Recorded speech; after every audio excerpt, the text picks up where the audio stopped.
Güya yıkılan vaxtı yenə taxta atılacaq. Səbəb nədir? Bir zərfi, iki zərfi, üç zərfi.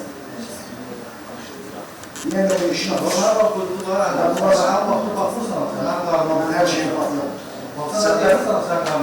Sən yoxsuz. Ayaksız görmürsən? Yaxşı, siz. Məsələsiz deyil, məsələsindən var. Siz bilirsiniz, Burası dolaşır.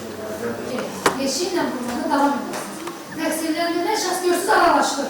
Əvvəl siz onu buranın artıq yerindəyik. Bıçaqlanmış vəziyyətdədir. Məhkəmə icazında siz dəfələrlə çox üzrəsində bildirmişsiniz ki, mən zərər çəkmiş şəxsin əlində bıçağı görsəm də təqsirləndirən şəxsin əlində bıçaq görməmişəm. Amma bax, sizin yaxınlaşdığınız anda görürsünüz ki, təqsirləndirən şəxs vurulur bıçaqlanır.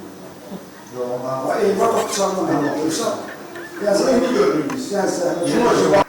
Bir dönə bak.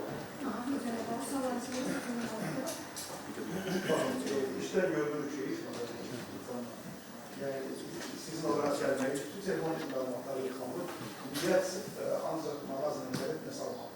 Yani bu inkar olmaz. O çıxışımız. Karşılaşma tesadüf.